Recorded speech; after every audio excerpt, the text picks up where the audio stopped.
ప్రియులకు యేసు పరిశుద్ధ నామములో శుభములు తెలియపరుస్తున్నాం.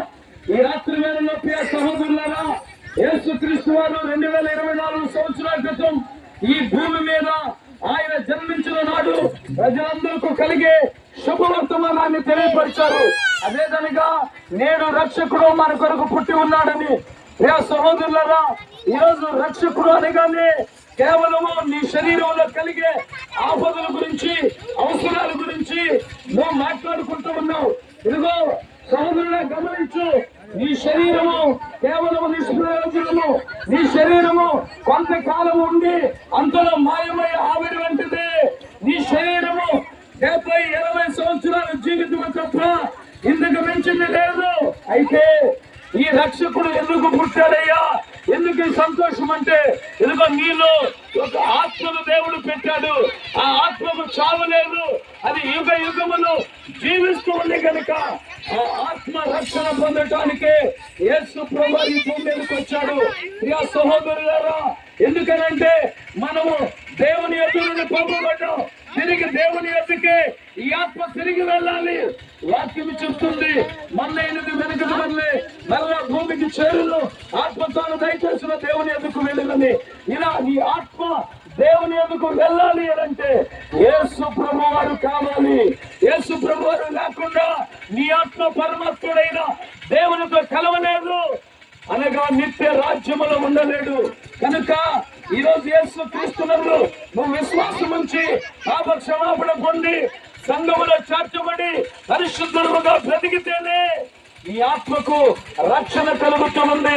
నిత్య రాజ్యములో నీవు వారసుడవుతావు. అందుకనే ప్రజలందరికీ కలిగే ఈ శుభ వర్తమానము ఇదే.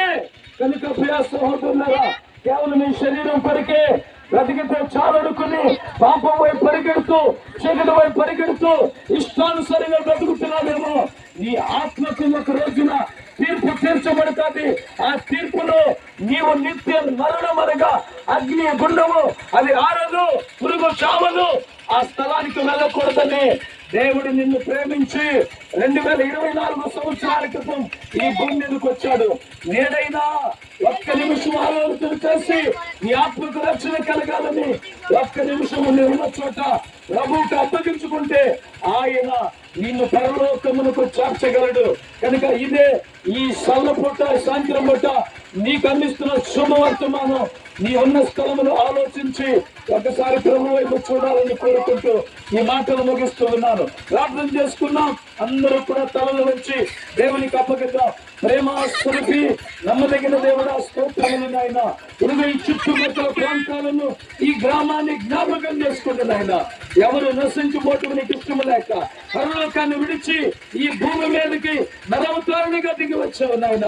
అందరి పాపములను మోసావు, మా అందరి పాపములను భరించావు, మా శిక్షను నీ మీద వేసుకుని మాకు రక్షణ కలుగు చేశావు. అందరూ బట్టి స్తోత్రములు చెల్లిస్తూ ఇదో ఈ దినమందు నాయన, ఇదిగో ఈ ప్రాంతంలో కూడా ఆ రక్షణ కలుగు చేసి మీరే దీవెనకరముగా చేయమని యేసయ్య నామములో ప్రార్థించి పొంది ఉన్నాము తండ్రి.